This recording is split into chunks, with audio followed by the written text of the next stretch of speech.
morning, shalom. Mga kaagape, kapayapaan sa inyo dyan sa inyong lahat. Sa araw na ito, today is Sunday, time check, 8:30 ng umaga. So we are ready now sa pagbibigay po namin. Ito na po yung distribution ng mga grocery pack para po sa ating mga, unahin po natin yung mga bedridden kasi kaya yan, meron po tayong diaper, mayroon po siyang gatas, biskuit, tissue, yung meron ding langis na pamahid sa mga sakit sa katawan.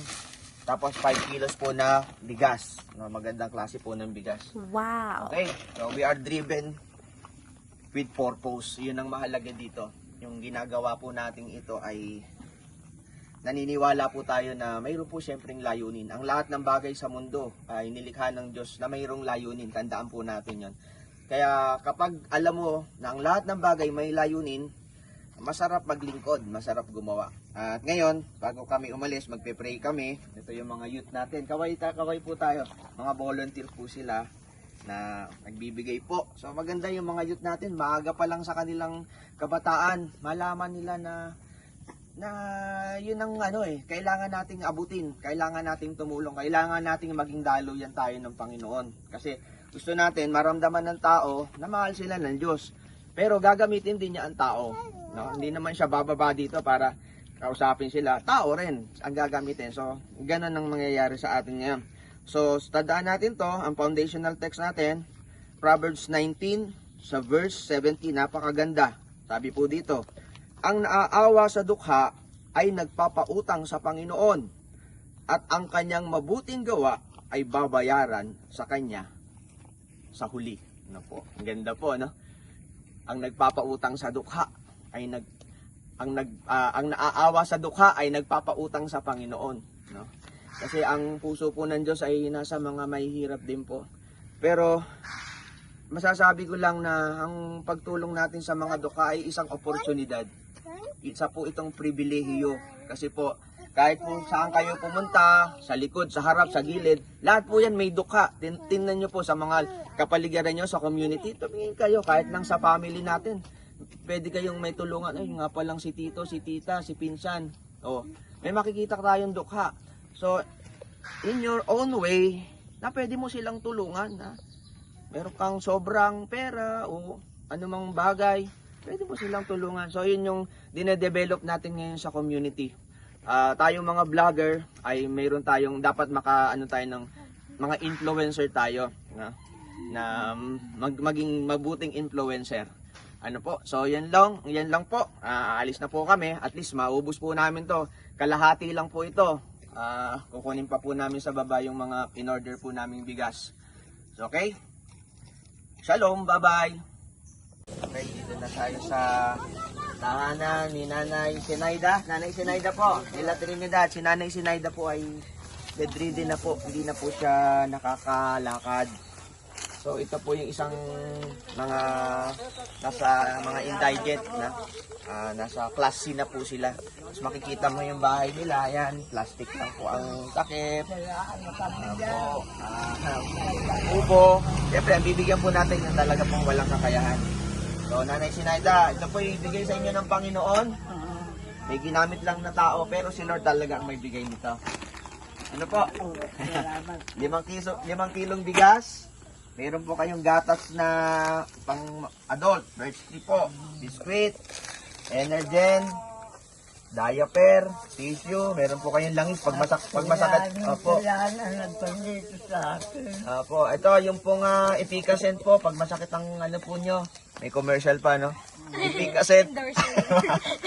Efficacent, baka mag-donor ng Efficacent. Hindi, wala po yun. Yun po, Nay. Salamat po sa Panginoon. Okay po. Dahil ako nakakakita na anino ko. Si Nanay po, ano din ang mata. Halos nakakaanilag na din po. Marami pong ganito. Marami pong ganito sa inyong komunidad. Hanapin nyo po. Gawa lang yung pag-uling namin noon. Sa pag-uuling daw, nakuha. Na sinaw ang pagbubuhos. At si Nanay po ay balo na. Wala na po kayong asawa. Kailan po ba namatay si tatay? Pag Mayo, ay Mayo pa yata eh. Oo, matagal na po. Mayo na naman, Mayo na naman. Ito na yung mga apo nyo. Oo, Ayan, lahat. oh. Marami Ito po na may mga apo ni nanay. Oh. Marami. Kaway kayo, kaway, dali. Yan po, mga apo ni mga ano po to sa bundok. Sabi po ito ng halos kilometer 3. Okay, babay po, Nay. Salamat. Opo, kapayapaan po na kayo maghari sa inyong tahanan. Ate, salamat po. Bye po. Kasi ate, kunan mo. Ate, nasa ano kayo, mapapanood niyo sa YouTube. Ano po, may channel tayo. Ano po. Kayo mga bata, mapakita niyo yung mukha niyo sa YouTube. Kaway. Nakita si Lily. Okay, mga kaagape. Ito po yung pangalawang beneficiaries natin, si Lionel Andes. Isa po siyang PWD. So makikita po niya. Inborn po siyang ganyan, ano, inborn. So, ayan po yung kanyang kalagayan. Lionel, meron kaming regalo sa'yo. Ito, bigas, may gatas. Ayos. O, yan po. Basta gumanon po siya, masaya po siya. Pagka gumanon po siya, masaya po siya. Ano po? So, yan lang po. Bigay sa'yo ito ni Lord. Ha? Ayun, may sabi mo. pagkain ko lang. Tatlong nung hindi kalaban. So, yun po. Shalom po. Marami pa po tayong pupuntahan. May pinabibigay sa iyo si Lord. 5 kilong bigas, may gatas, oatmeal, baby sweet, may energen, tissue. Ayan. Isa ka sa beneficiaries. Ano, yan. Galing niya kay Lord, ha? So, ito po yung tahanan ni Maris Masibay. So, ano siya, qualified sila talaga. Kasi unang-una, ang property nila, hindi naman talaga, government to kuya, no? Government property, makikita niyo yung bahay nila. So, isa po yung sa Maris, inborn ka na blind, ano? Hindi po, i-confirm po na po talaga kasi nakakuha po yung mga gagawin po yung namin po. So, bulag si Maris. Hindi po talaga, conforming. Ganun ba? So, may pag-asa ka bang makakita?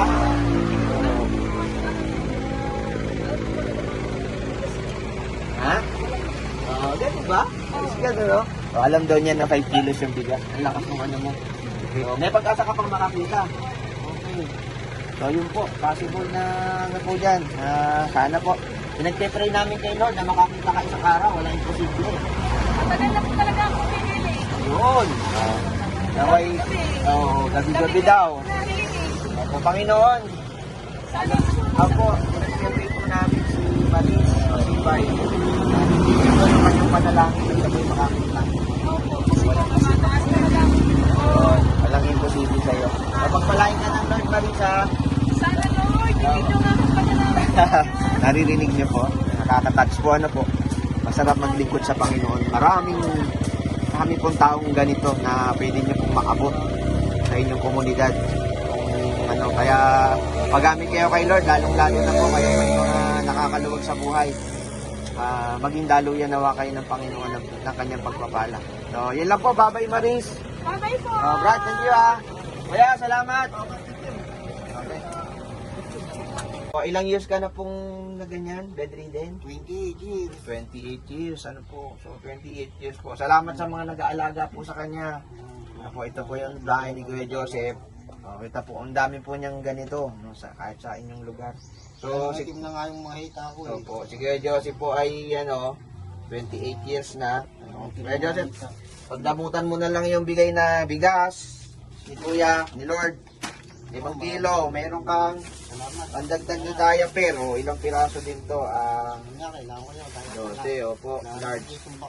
Merong gatas, may biskuit, tissue, meron ding langis pag masakit yung katawan mo, may energen. Kahit paano, gusto niya, ni Lord, monthly sana, maano kayo, maging dire-diretso na to. Ano po, ano po, Tsaka yung mga ano po namin, yung mga magiging follower po natin sa mag-subscribe po kayo sa ating channel. Agape in Action, Agape Love in Action. Ano po? Aliyah. So ito po yung project ng ating pong channel.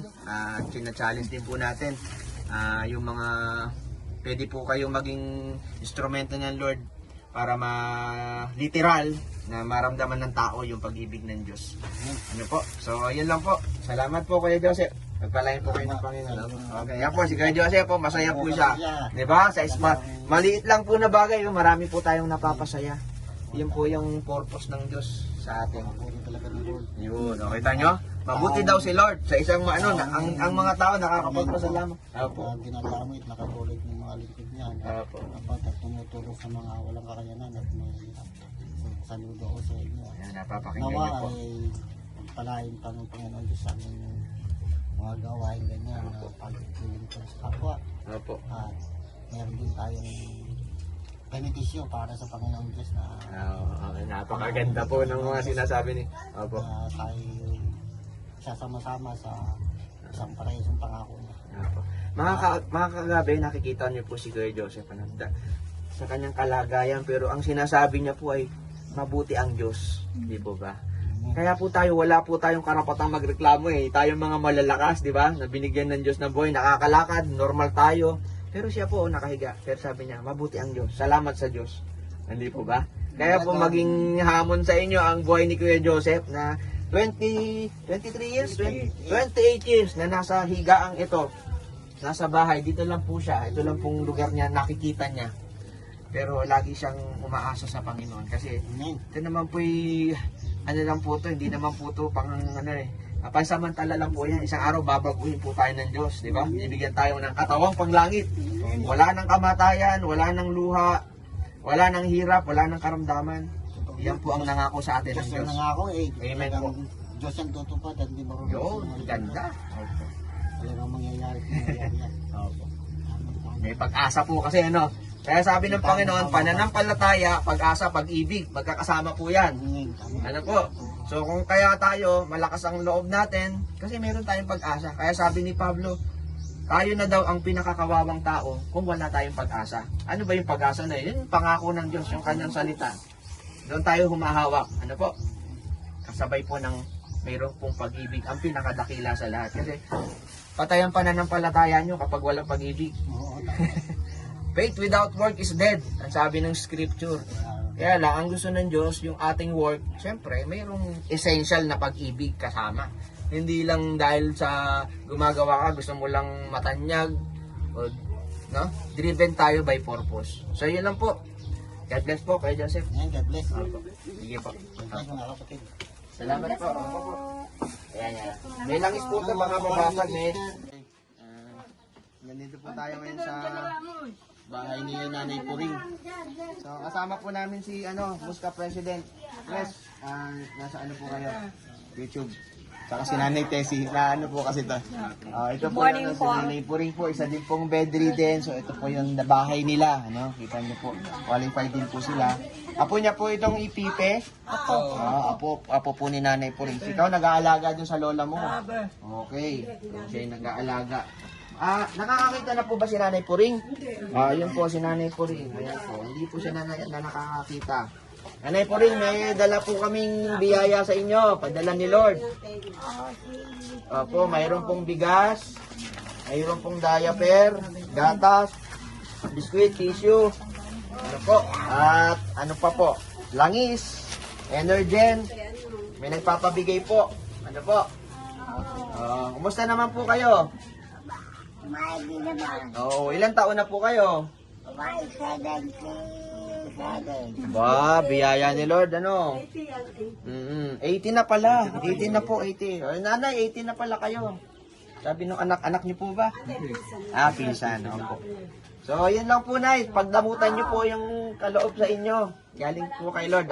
Dalangin po natin. Sana po ito magtuloy-tuloy. Dapat buwan-buwan po. Mayroon pong supply ang mga talagang walang kakayanan. Ano po? So, yan. Tingnan po si Nanay. Tingnan po yung bahay niya. Andito lang po siya sa ilalim ng silong. Mainit, Baka pero gusto niyo magpa-sponsor, pa-airconan po niyo yung bahay ni Nanay. Ano ba? Di po, joke lang po. Sapat na po yung meron silang bigas, gamot, vitamins, marami po tayong dapat maibigay sa kanila. Ako araw-araw may vitamin. Nagba-vitamins po. Sige na, paganda po yun sa katawan. Okay, sige na, God bless po sa inyo. Salamat. Pagpalain po tayo ng Panginoon. Ito si Muska, President po ng bayan ng Pangil. Ay, sige, salamat. Salamat po. Dito lang kami nalilipat sa kabila. Apo. Lagyan mo electric fan. Bahay ang nag-aalaga. Papasok po tayo ngayon sa isang beneficiary. Nakita niyo po. Talaga pong tiyagaan lang po kasi ito po yung iskinita. Sumusuong tayo. Ito another iskinita. Dito po yung bahay niyo. Ano po pangalan nito, Muska? Si Nanay Crescencia po. Ito po yung kanilang bahay. Si Nanay Crescencia nasa tabi ng irrigation. Opo. Ito po yung kanilang bahay, mga kaagape.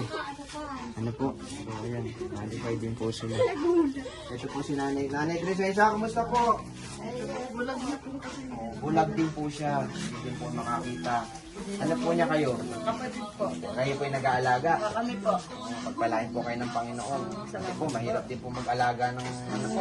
Kaya kung ako'y malabuti ng mata. Oo. Buwan may katarasan po. Ganun po ba?